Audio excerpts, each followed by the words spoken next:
Hello friends, welcome to question Arwal classes. मैं हूं आपका दोस्त, आपका भाई क्वेश्चन अरवाल। आज हम करने वाले हैं मोस्ट इंपोर्टेंट टॉपिक अपना, नॉन फाइनाइट वर्ब्स। देखो 3-4 दिन से है ना क्लास नहीं आई थी because I was out of the station. अभी आपकी रेगुलर क्लास आएगी, एग्जाम तक डेली क्लास आपकी आएंगी और एनसीईआरटी की जो चैप्टर्स हैं उनकी समरी पे काम पूरा हो गया है और वो आपकी क्लासेस कल या परसों से आना शुरू हो जाएंगे। साथ में आपका ग्रामेटिकल पोर्शन देखिए आज ही से शुरू हो गया है और साथ में राइटिंग सेक्शन भी आपका कंप्लीट हो जाएगा विद इन। ठीक है, तो शुरुआत करते हैं नॉन फाइनाइट वर्ब्स की। मोस्टली बच्चे छोड़ देते हैं, कई बच्चों को समझ ही नहीं आता क्योंकि है ना वो कंफ्यूज रहते हैं। स्विमिंग को जेरेंड भी बोल दिया, स्विमिंग को पार्टिसिपल भी बोल दिया। चलिए शुरुआत करते हैं। और सबसे पहले जो हमारे बच्चे हैं, एक प्रेजेंट कर दो, एक लाइक कर दो, एक शेयर कर दो मेरे भाई। और जो ये इस वीडियो को पहली बार देख रहा है आखिरी तक देखना, आपके बहुत सारे अच्छे अच्छे कॉन्सेप्ट क्लियर हो जाएंगे। सबसे पहले मैं डिस्क्लेम कर देता हूं भाई, मैं किसी भी तरह की कोई फीस नहीं लेता ऑनलाइन पढ़ाने की। मेरी जो क्लासेस हैं, जो मेरे नोट्स हैं, वो फ्री ऑफ कॉस्ट हैं। मेरा जो पर्पस है ये क्लासेस बनाने का, only knowledge sharing, no profit at all. चलिए शुरुआत करते हैं। देखो ये आपके सामने एक बहुत ही अच्छा, मैंने है ना एक पैराग्राफ टाइप दे दिया है। इस पैराग्राफ के अंदर बहुत सारे सेंटेंसेस हैं जिसके अंदर भरपूर हमने नॉन फाइनाइट वर्ब्स का यूज किया है। अब ये है ना किसी बुक से नहीं है तो इसको गूगल पे भी नहीं मिलेगा आपको। ये एक्सपीरियंस से बनाया हुआ है भाई। देखो एक ही पैराग्राफ में सारे नॉन फाइनाइट वर्ब है। अब दिक्कत क्या है ना, क्या होती है बच्चों के साथ, यहाँ पे ये स्विमिंग दिख रहा है और ये स्विमिंग दिख रहा है। अब ये स्विमिंग और दूसरे वाला स्विमिंग, ये दोनों अलग अलग तरह की नॉन फाइनाइट वर्ब हैं। नॉन फाइनाइट वर्ब एक्चुअल में उनके यूज के अनुसार हमें पता चलती है। तो ये जो पैराग्राफ है ना हम वीडियो के आखिरी में करेंगे और इसको पहचानेंगे कि ये पहले वाला जो स्विमिंग है ये दूसरे वाले स्विमिंग से अलग कैसे है और कैसे हम इसको पहचानेंगे। क्योंकि सबसे ज्यादा क्वेश्चन यही आता है पेपर में, अंडरलाइन करके दे देगा और आपसे पूछ लेगा कि ये कौन सी नॉन फाइनाइट वर्ब है, ये पार्टिसिपल है, ये जेरेंड है, या ये इन्फिनेटिव है, ये बेर इन्फिनेटिव है। ये सारे कॉन्सेप्ट कॉन्सेप्ट आज आप सीखने वाले हैं। जिसने अभी तक मेरी सेंटेंस एनालिसिस की और पार्ट्स ऑफ स्पीच की वीडियो नहीं देखी है, सबसे पहले वो जाके देखो। उसके अंदर मैंने भरपूर और बड़े अच्छे तरीके से आपको वर्ब के बारे में सारी चीजें, बच्चे से लेके बड़ों तक की वाली सारी बातें बता रखी हैं। फिर भी थोड़ा सा एक्सप्लेन कर देता हूँ क्योंकि नॉन फाइनाइट की क्लास है, बहुत ज्यादा बड़ी हो जाएगी अगर फाइनाइट वर्ब को भी यहाँ पे एक्सप्लेन करूंगा। फाइनाइट वर्ब को बड़े अच्छे से शुओका की जो क्लास है उसमें और पार्ट्स ऑफ स्पीच में बड़े अच्छे से एक्सप्लेन कर रखा है। वर्ब क्या होती है? एक ऐसा वर्ड होता है जो बताता है किसी पर्सन के बारे में या किसी थिंग के बारे में। पर्सन के बारे में क्या क्या बातें बताई जा सकती हैं? देखो भाई, क्या बताया जा सकता है? व्हाट अ पर्सन और थिंग डज, क्या वो करता है, यानी कि यहाँ पे वो क्या बताएगा, उसका एक्शन। फॉर एग्जाम्पल मैंने लिख दिया रवि रन्स। ठीक है, तो यहाँ पे इसने क्या काम किया है? रन करने का काम किया, तो एक्शन बताएगा सेंटेंस में वर्ब। ठीक है, उसके बाद बता देगा what is done to a person. For example मैंने बोल दिया कि ही इज चीटेड, उसको क्या कर लिया गया है? चीट कर दिया गया है, तो ही इज चीटेड। तो यहाँ पे सब्जेक्ट के ऊपर काम हुआ है, यानी कि उसके उसके ऊपर उसके साथ क्या हुआ है ये बताने का काम भी कौन करता है? वर्ब करती है। एंड व्हाट अ पर्सन और थिंग इज, यहाँ पे देखो एक्टिव फॉर्म है, यहाँ पे पैसिव फॉर्म है। इसके बाद बात करें तो इंट्रोडक्शन देते हैं बी की फॉर्म से और वर्ब ऑफ परसेप्शन से हम क्या करते हैं? सब्जेक्ट के बारे में इंट्रोडक्शन देते हैं या सब्जेक्ट के बारे में इंफॉर्मेशन देते हैं। फॉर एग्जाम्पल मैंने बोल दिया he is a student, he is a student. तो यहाँ पे ही के बारे में इज ने जानकारी दी है, किसकी तरह से? एक वो क्या है? एक स्टूडेंट है। तो यहाँ पे रंस इज चीटेड और इज हमारी क्या हुई? वर्ब हुई। बात समझ में आई? तो वर्ब दो तरह की है, हमने पहले भी बात की है हमारे सेंटेंस एनालिसिस में। फाइनाइट वर्ब होती है हमारी और नॉन फाइनाइट वर्ब होती है। अब फाइनाइट वर्ब क्या होती है, नॉन फाइनाइट वर्ब क्या होती है, अभी देख लेते हैं। देखो फाइनाइट वर्ब के दो टाइप्स हो गए आपके, ट्रांजिटिव वर्ब होगी, आपकी इंट्रांजिटिव वर्ब होगी। ये भी बड़े अच्छे से एक्सप्लेन किया है क्योंकि हमने है ना सेंटेंस एनालिसिस में बताया था कि दो तरह के ऑब्जेक्ट होते हैं और ऑब्जेक्ट किसकी वजह से बनते हैं? वर्ब की वजह से। क्योंकि वर्ब कितने तरह की है? ट्रांजिटिव है या इंट्रांजिटिव है। नहीं देखा है तो जाके देख लो। क्यों रेफरेंस दे रहा हूं? बहुत अच्छे से समझ में आएगा कॉन्सेप्ट आज का, और भी अच्छे से आपको ज्यादा क्लियर हो जाएगा। नॉन फाइनाइट वर्ब जो होती है वो तीन तरह की हैं, इन्फिनेटिव है, जेरेंड है और आपका पार्टिसिपल है। इसके बारे में डिटेल से पढ़ेंगे आज। नॉन फाइनाइट वर्ब में और फाइनाइट वर्ब में क्या डिफरेंस होता है देख लेते हैं जल्दी से। जो फाइनाइट वर्ब होती है ना, देखो मेरे भाई सीधी सी बात है, ऐसी वर्ब जो सब्जेक्ट के बदलने से या टेंस के बदलने से चेंज हो जाती है उसको हम फाइनाइट वर्ब बोलेंगे। और मेरे भाई जो ढीठ होती है ना वर्ब, जो सब्जेक्ट बदलो या ऑब्जेक्ट बदलो या मेरे भाई आपका टेंस बदलो, सेंटेंस में कोई फर्क नहीं पड़ता, वो हूबहू रहती है, चाहे कितने भी आप सेंटेंस बना लो, उनको हम बोलते हैं नॉन फाइनाइट। यानी कि ऐसी वर्ब जो चेंज हो जाती है सब्जेक्ट के नंबर या पर्सन, नंबर यानी कि या तो सब्जेक्ट क्या होगा, सिंगुलर होगा या क्या होगा, प्लूरल होगा। पर्सन या तो फर्स्ट पर्सन होगा या सेकंड पर्सन होगा या थर्ड पर्सन होगा। या टेंस के अनुसार जो वर्ब बदल जाती है उसको फाइनाइट वर्ब कहते हैं। और जिसके ऊपर कोई फर्क ही नहीं पड़ता सब्जेक्ट का और वर्ब का, टेंस का, तो वो वर्ब कौन सी होती है, नॉन फाइनाइट। देखो एग्जांपल से सीखते हैं। पहले एग्जांपल को देखते हैं। I try to help you.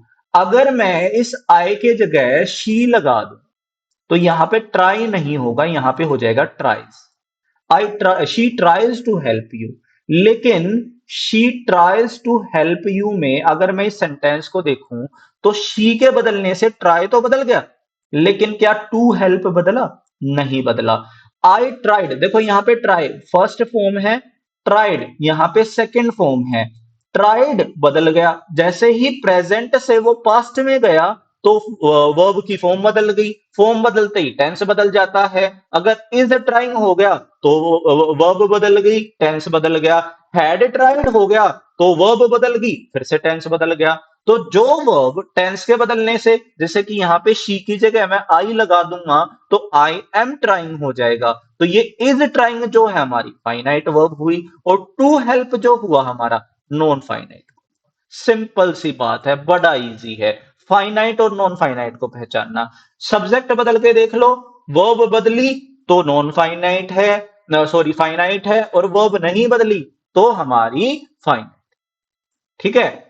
अ, जैसे ही would try to help you, Aman has been playing, Aman की जगह हमने कुछ और बोल दिया, तो अमन की जगह फॉर एग्जांपल हमने यू लगा दिया तो यहां पे क्या आ जाएगा, हैव आ जाएगा। तो ये हैव जो है, ये हैज और हैव जो है, ये हमारी क्या कहलाएंगी, हमारी फाइनाइट वर्ब कहलाएंगी। और ये टू हेल्प जो हुआ हमारी, ये क्या कहलाएंगी, नॉन फाइनाइट वर्ब कहलाएंगी। तो सिंपल सी बात फिर से रिपीट कर देता हूं, अगर वर्ब बदलती है सब्जेक्ट या टेंस के अनुसार तो हमारी वो होती है फाइनाइट, और नहीं बदलती है तो नॉन फाइनाइट। तो पहली, सबसे पहली नॉन फाइनाइट वर्ब के बारे में पढ़ते हैं, वो क्या है, इंफिनिटिव। एक ही वीडियो में सभी चीजों का इंट्रोडक्शन देने की कोशिश कर रहा हूं, एक ही वीडियो में आज सिर्फ पहचानना सीखेंगे, कहां लगता है कहां नहीं लगता है, कैसे लगता है, क्या फॉर्म होती है क्या फॉर्म नहीं होती है, वो सारी चीजें सीखेंगे। तो सीधी सी बात है, इनका जो यूज है ना वो नेक्स्ट क्लास में सीखेंगे। इन्फिनेटिव, देखो मेरे भाई, इन्फिनेटिव जो होता है ना, बेसिकली इन्फिनेटिव एक तरह का नाउन होता है। एक तरह का नाउन कैसे होता है अभी समझाऊंगा। इन्फिनेटिव को पहचानेंगे कैसे, जितने भी आपके सेंटेंस में two plus first form of verb लगती है ये सारी क्या कहलाते हैं, इन्फिनेटिव कहलाते हैं। यानी कि टू प्लस फर्स्ट फॉर्म दिख गई, क्या है वो, हमारा इन्फिनेटिव है। सबसे आसान पहचानना इसको है, ठीक है, कि two plus first form of verb क्या होता है, इन्फिनेटिव होता है, आज ही याद कर लो। और इन्फिनेटिव कैसे होता है, इन्फिनेटिव क्या होता है, इन्फिनेटिव एक वर्ब होती है जो सेंटेंस में किसका काम करती है, नाउन का काम करती है। देखो भाई, अगर मैं पिछले सेंटेंस में देखूं ना, पिछले हमारी स्लाइड पे जाऊं, पिछले हमारे सेंटेंस पे जाऊं, I try to help you, I try to help you. अगर मैं इस सेंटेंस के कॉन्सेप्ट को देखूं ना, तो नॉन फाइनाइट और फाइनाइट वर्ब एक साथ क्यों यूज करना पड़ा। देखो भाई, कई सारे सेंटेंस ऐसे होते हैं कि जिसके अंदर हमें दो वर्ब्स की जरूरत होती है, लेकिन जो हमारा मेन एक्शन होता है, मेन वर्ब जो होती है, कभी भी दो नहीं हो सकती, हमेशा एक ही वर्ब का यूज किया जाता है। लेकिन कई बार हमें एक ही सेंटेंस में दो वर्ब्स का यूज करना पड़ जाता है, तो हमने उसके लिए नॉन फाइनाइट वर्ब्स लगाई है। जैसे कि मैं तुम्हारी हेल्प करना चाहता हूं, कि भाई हेल्प करना चाहता हूं, हेल्प करना भी वर्ब है और चाहना भी वर्ब है। I want to live long, I want to live long, मैं बहुत लंबा बहुत दिनों तक जीना चाहता हूं। अब यहाँ पे वॉन्ट क्या है, चाहना मेन वर्ब है, और जीना क्या है, टू लिव, यानी कि वो टाइम के रिस्पेक्टिव है, तो नॉन फाइनाइट वर्ब है। जब हम एक ही सेंटेंस में दो वर्ब्स का यूज करते हैं तो हम उसको क्या बोलते हैं, एक नॉन फाइनाइट होगी एक फाइनाइट होगी, यानी कि हम दूसरे एक्शन को सब्जेक्ट और टेंस से न्यूट्रलाइज कर देते हैं, सेंटेंस और टेंस पे उसका फर्क नहीं पड़ता है। ठीक है, अच्छा उसको कहाँ यूज करेंगे, देखो सेंटेंस का जो स्ट्रक्चर होता है ना, आपको पता है सभी को सेंटेंस का स्ट्रक्चर मैंने पढ़ा रखा है कि सब्जेक्ट होता है, सब्जेक्ट के बाद क्या होती है, वर्ब होती है, और उसके बाद क्या होता है, ऑब्जेक्ट होता है। ठीक है, अब सब्जेक्ट के अंदर क्या क्या लगता है, या तो नाउन लगता है, या क्या लगता है, प्रोनाउन लगता है। आपको बता दिया मैंने सेंटेंस एनालिसिस की, जिसने क्लास नहीं देखी फिर जाके देखो, ये सारी चीज मैंने वहां पे बता रखी है। अब ऑब्जेक्ट में भी क्या लगता है, या तो नाउन लगता है, या क्या लगता है, प्रोनाउन लगता है, सीधी सी बात है। अब सब वर्ब की जगह तो मेन वर्ब आएगी आपकी, और मेन वर्ब कौन सी होती है आपकी, जो मेन वर्ब होती है उस मेन वर्ब को हम क्या बोलते हैं, फाइनाइट वर्ब बोलते हैं। तो सेंटेंस में फाइनाइट वर्ब की तो जगह फिक्स है कि सब्जेक्ट के बाद लगी हुई मेन वर्ब जो होती है वो आपकी फाइनाइट वर्ब होती है, और वो मेन वर्ब को छोड़ करके और कहीं भी आपकी कोई भी वर्ब लगी है तो वो क्या हो जाएगी, आपकी नॉन फाइनाइट हो जाएगी।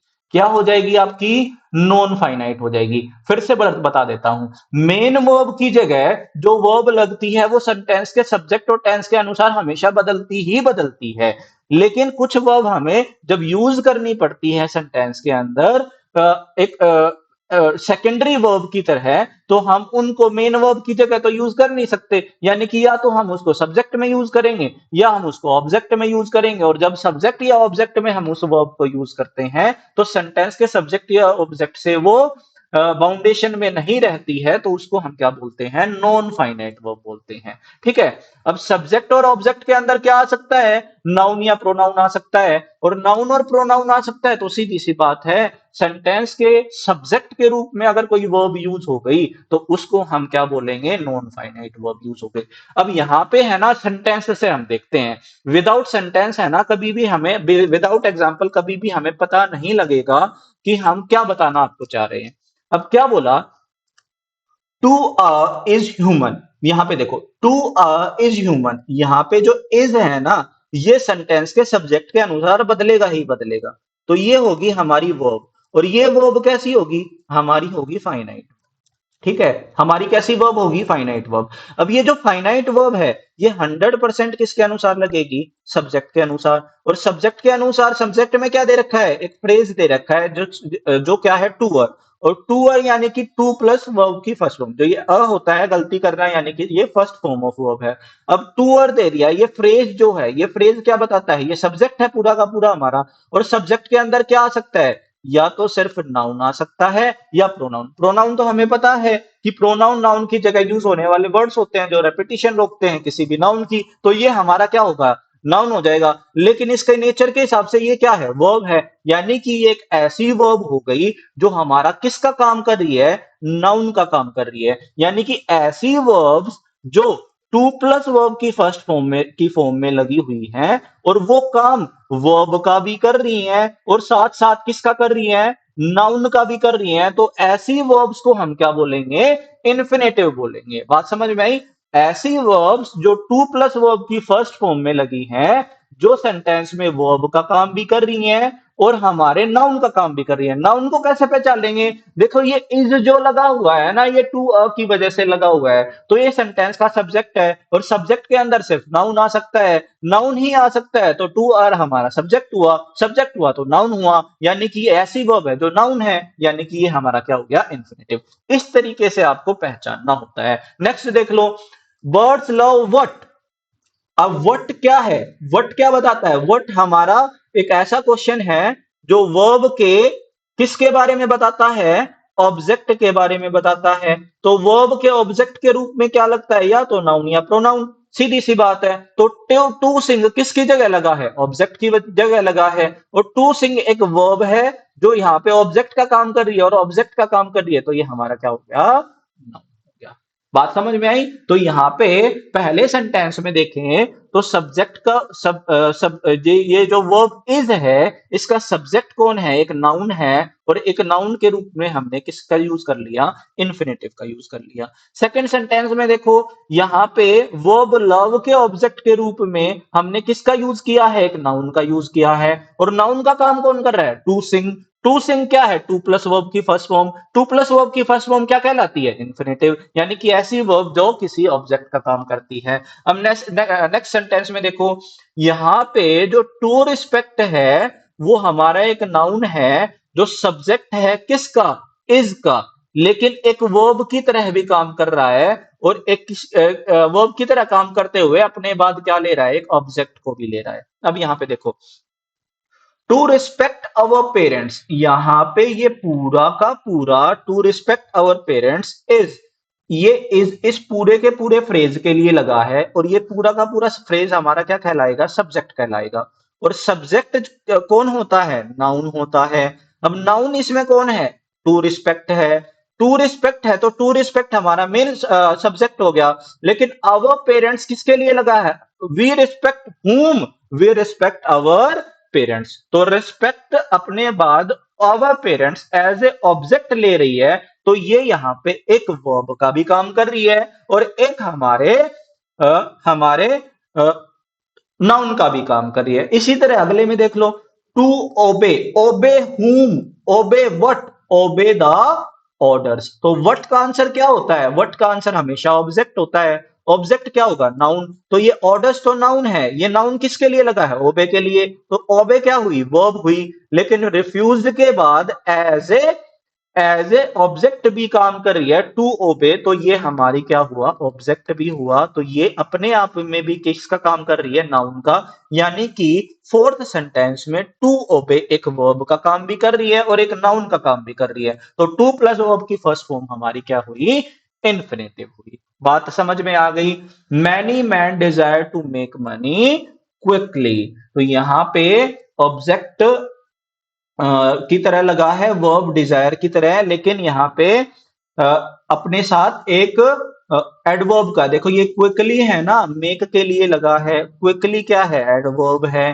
एडवर्ब है, किसके लिए लगता है? वर्ब के लिए। लेकिन डिजायर क्या है? ये भी वर्ब है। इस वर्ब के बाद ऑब्जेक्ट की जरूरत है, तो टू मेक लगा दिया, यानी कि टू मेक यहाँ पे किसका भी काम कर रहा है? नाउन का भी। और किसका भी काम कर रहा है? वर्ब का भी। तो यही मैं आपको सिखाना चाहता हूं कि टू प्लस वर्ब की फर्स्ट फॉर्म जो होती है वो हमारे सेंटेंस में जब सब्जेक्ट या ऑब्जेक्ट में लग के हमारी वर्ब का भी काम करे और नाउन का भी काम करे, तो वो क्या कहलाएगा? आपका इन्फिनेटिव कहलाएगा। Very very very important. अब मेरे भाई एक चीज होती है बेयर इन्फिनेटिव। अब बेयर इन्फिनेटिव क्या होता है? बेयर यानी कि विदाउट। विदाउट यानी कि विदाउट किसके? विदाउट इन्फिनेटिव की तो शुरुआत ही टू से होती है, तो विदाउट टू को हम क्या बोलते हैं? Bare infinitive. यानी कि जहां पे भी आप बेस वर्ब को यूज करते हो, फॉर एग्जाम्पल जैसे कि ही कैन डू इट, क्या लिख दिया मैंने? He can do it. He can do it, ठीक है। तो ये कैन है ना, कैन, ये हमारी हेल्पिंग वर्ब है, और ये हमारी मेन वर्ब है। जहां भी आपकी मेन वर्ब के रूप में फर्स्ट फॉर्म लगेगी, तो वो क्या होता है? आपका बेयर इन्फिनेटिव होता है। याद रखना, बहुत इंपॉर्टेंट क्वेश्चन है, पेपर में आ जाता है कि मोडाल्स के बाद किसका यूज किया जाता है? मोडाल्स के बाद यूज किया जाता है फर्स्ट फॉर्म का। जो भी हम मोडाल लगा देंगे ना, उस मोडाल के बाद क्या यूज करेंगे? फर्स्ट फॉर्म का। और ये फर्स्ट फॉर्म होती क्या है? ये होती है बेयर इन्फिनेटिव। क्या होती है? Bare infinitive. Very very important, paper में आ जाता है कई बार। तो सीधी सी बात है, ये जो वर्ब है ना, ये बेयर इन्फिनेटिव है। ये भाई देखो उसका ही भाई है, सिर्फ क्या नहीं है इसके पास धन दौलत नहीं है। धन दौलत यानी कि टू नहीं है इसके पास। टू नहीं है, तो मेरे भाई सीधी सी बात है, ये विदाउट टू के यूज होता है। और सबसे very very very very very important, इससे इंपॉर्टेंट इस वीडियो में कोई क्वेश्चन नहीं है। क्या क्वेश्चन है? अगर आपका सेंटेंस में मेन वर्ब के रूप में फील लग जाए, हियर लग जाए, सी लग जाए, नोटिस लग जाए, वॉच लग जाए, और इन सभी में भी सबसे इंपॉर्टेंट बिड लग जाए, लेट लग जाए, या मेक लग जाए, और उसके बाद कोई ऑब्जेक्ट लगाओ। ऑब्जेक्ट यानी कि इसके तुरंत बाद या तो कोई नाउन लगा हो या कोई प्रोनाउन लगा हो, तो हमेशा उसके तुरंत बाद बेयर इन्फिनेटिव का यूज होता है, कभी भी टू इन्फिनेटिव का यूज नहीं होता। यानी कि इनके तुरंत बाद ना तो एनजे वाली फॉर्म लगाएंगे ना टू वाली फॉर्म लगाएंगे, सिर्फ और सिर्फ वर्ब की फर्स्ट फॉर्म लगाएंगे। यानी कि जैसे मैंने बोल दिया आई बेड हिम गो, अगर यहाँ पे आई बेड हिम गोइंग कर दिया तो भी गलत है। सेंस लगाते हैं बच्चे, अपना दिमाग लगाते हैं, सेंस लगा के और गोइंग कर देते हैं या क्या कर देते हैं to go. I bade him to go, या पेपर में है ना एरर फाइंडिंग भी आती है इसके ऊपर। मैंने फर्स्ट टेस्ट में इसका पहला ही एरर का जो क्वेश्चन था ना वो यही डाला था इसमें, ठीक है, क्योंकि बहुत बार पेपर में आता है ये। आई बेड हिम गो, गो आएगा, गोइंग नहीं आएगा, टू गो भी नहीं आएगा। लेट हिम सिट, कभी भी ऐसा नहीं होगा let him to sit here या let him sitting here. I made her wash my clothes, यानी कि डायरेक्ट आपका असर जो होता है वो आपका मेड का एज ए ऑब्जेक्ट की तरह यहाँ पे इस वर्ब को यूज किया जाता है। तो यहाँ पे बेयर इन्फिनेटिव का यूज होता है इन वर्ब्स के बाद अगर ऑब्जेक्ट लगा हो। वेरी वेरी वेरी इंपॉर्टेंट, इसको लर्न कर लेना। बेयर इन्फिनेटिव कहाँ मिलेगा? बेयर इन्फिनेटिव मिलेगा आपका जहां पे बेस वर्ब यूज होती है, यानी कि हेल्पिंग वर्ब के बाद कहीं भी फर्स्ट फॉर्म लगी हो वो आपका बेयर इन्फिनेटिव होता है। दूसरी, feel hear see notice watch bid let make, इन वर्ब्स के बाद अगर ऑब्जेक्ट लगा है तो उसके तुरंत बाद भी इन्फिनेटिव का यूज किया जाता है। अब बात करते हैं जेरेंड की। जेरेंड का मतलब क्या होगा? जो काम इन्फिनेटिव करता है वही काम क्या करता है? जेरेंड करता है। सिर्फ दोनों के यूज में फर्क है। दोनों के यूज में क्या फर्क है, दोनों के यूज में क्या अंतर आता है, किन वर्ब्स के बाद इन्फिनेटिव का यूज किया जाता है, किन वर्ब्स के बाद जेरेंड का यूज किया जाता है, वो हम नेक्स्ट क्लास में सीखेंगे।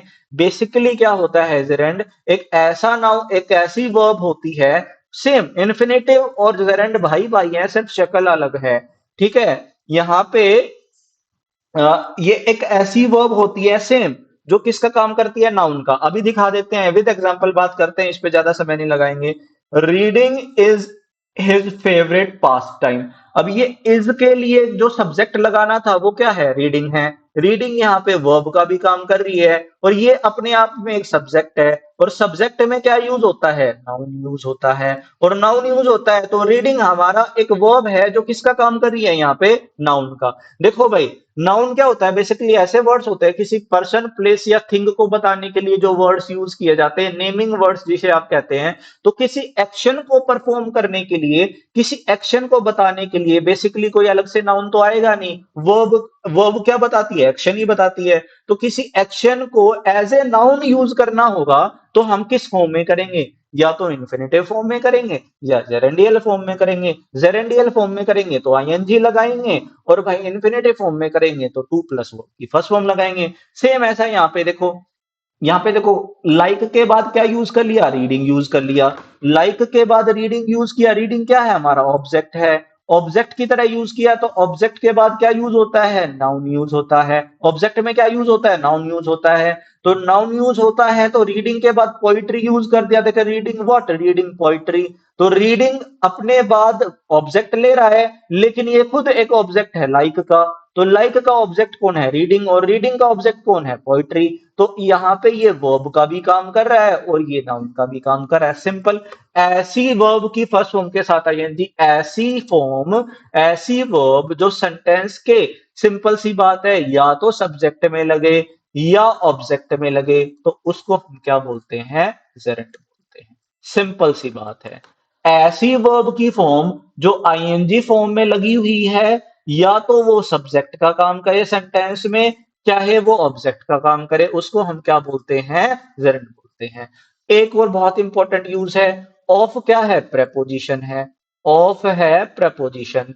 प्रेपोजिशन के बाद अगर वर्ब यूज होगी, क्योंकि प्रेपोजिशन के बाद हमेशा क्या यूज होता है? ऑब्जेक्ट यूज होता है। ऑब्जेक्ट यूज होता है तो सीधी सी बात है नाउन यूज होगा। और नाउन की दो ही फॉर्म होती हैं, या तो नाउन की फॉर्म क्या होगी? इन्फिनेटिव होगी, या नाउन की फॉर्म क्या होगी? इन्फिनेटिव होगी, या हमारी क्या होगी? आपकी जेरेंड होगी। ठीक है, सिंपल सी बात है। तो जेरेंड होगी, प्रेपोजिशन के बाद ऑब्जेक्ट का यूज होगा। ऑब्जेक्ट हमेशा नाउन या प्रोनाउन होता है। वर्ब की ऐसी फॉर्म जो नाउन की तरह यूज किया जाता है, या तो वो इन्फिनेटिव है या वो जेरेंड है। इन्फिनेटिव किससे शुरू होता है? टू से शुरू होता है। तो दो प्रेपोजिशंस को अगर हम लगातार यूज कर लेंगे, जैसे he is fond of to hold, गलत हो जाएगा, बिल्कुल सेंस भी नहीं लगेगा और ग्रामेटिकली भी इनकरेक्ट हो जाएगा। तो प्रेपोजिशन के तुरंत बाद कभी भी इन्फिनेटिव नहीं लगता।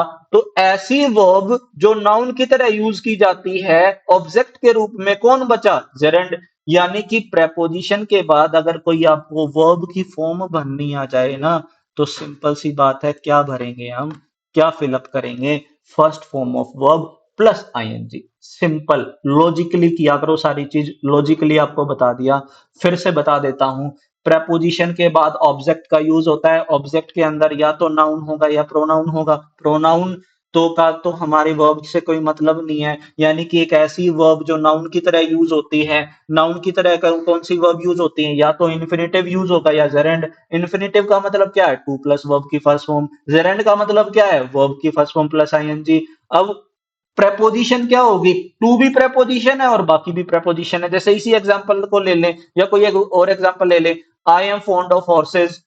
I am fond of horse's, fond of ले लिया, ठीक है। अब फॉन्ड ऑफ के बाद क्या कर सकते हैं? या तो टू रीड भरेंगे, ठीक है, या क्या भरेंगे? रीडिंग भरेंगे। क्यों भरेंगे भाई? ऑफ के बाद ऑब्जेक्ट लेना है, ऑब्जेक्ट में नाउन आ सकता है, नाउन या तो इन्फिनेटिव होगा या जेरेंड। अब ऑफ के बाद टू का तो लगातार यूज नहीं कर सकते, दो प्रेपोजिशन लगातार हम यूज नहीं करेंगे, तो बचा क्या? प्रेपोजिशन के बाद हमेशा जेरेंड का यूज होता है। यानी कि प्रेपोजिशन के बाद अगर कोई वर्ब आईएनजी फॉर्म में लगी हुई है तो वो कभी भी पार्टिसिपल नहीं होगी, वो हमेशा क्या कहलाएगी? जेरेंड कहलाएगी। लॉजिकली पढ़ना है, फैक्चुअल पढ़ना है, और ये सारे के सारे आपका ऑक्सफोर्ड लर्नर डिक्शनरी से आपके सारे एग्जांपल्स लिए गए हैं, रैनन मार्टिन से लिए गए हैं, बहुत इंपॉर्टेंट है। ठीक है, आपके जो है ना, आपका कोई भी एग्जांपल ऐसा नहीं है जो इधर उधर से लिया गया है, ऑथेंटिक सोर्स से हैं। ऑथेंटिसिटी के साथ मैं आपको पढ़ाने की कोशिश करता हूँ। ठीक है, अब जैसे कि यहाँ पे playing cards is not allowed, यहाँ पे कार्ड्स की तरह यूज कर लिया, ठीक है। तो हमारा ये क्या हो जाएगा? आपका आपका जेरेंड हो जाएगा। तो ज्यादा लंबी वीडियो हो जाएगी और फिर है ना, पार्टिसिपल को आप अच्छे से समझ नहीं पाएंगे, तो पार्टिसिपल को हम करेंगे नेक्स्ट क्लास में। ठीक है, तो नेक्स्ट क्लास में करेंगे, तो पार्टिसिपल को नेक्स्ट क्लास में करेंगे, वैसे बना हुआ है मैटर। आज के लिए इतना ही करते हैं। आई होप आपको इन्फिनेटिव और जेरेंड अच्छे से समझ में आ गया होगा। सिंपल सी बात, एक ही लाइन में फिर से समरी को समराइज कर देता हूँ, फिर से समराइज कर देता हूँ पूरी वीडियो को। ऐसी वर्ब जो नाउन का काम कर सकती हैं वो दो ही वर्ब हो सकती हैं, या तो इन्फिनेटिव या जेरेंड। नाउन का लगता है या तो सब्जेक्ट में या ऑब्जेक्ट में, चाहे ऑब्जेक्ट वो वर्ब का हो, चाहे ऑब्जेक्ट वो प्रेपोजिशन का हो। तो यानी कि प्रेपोजिशनल ऑब्जेक्ट में या तो जेरेंड लगेगा या आपका इन्फिनेटिव लगेगा, अगर ऑब्जेक्टिव फॉर्म में हमको उसको यूज कर रहे हैं। आज के लिए इतना ही। Have a nice day and take care. जो हमने वो पैराग्राफ वाला क्वेश्चन किया था ना, उस पैराग्राफ वाले क्वेश्चन में है ना, आप उसको दोबारा से रिवाइंड करके देखिए और उसमें पहचानिए कि जेरेंड कौन कौन सा है, बाकी जो बचे वो सारे पार्टिसिपल हैं। चलिए, आज के लिए इतना ही। Have a nice day and take care. जय हिंद, जय भारत, बाय।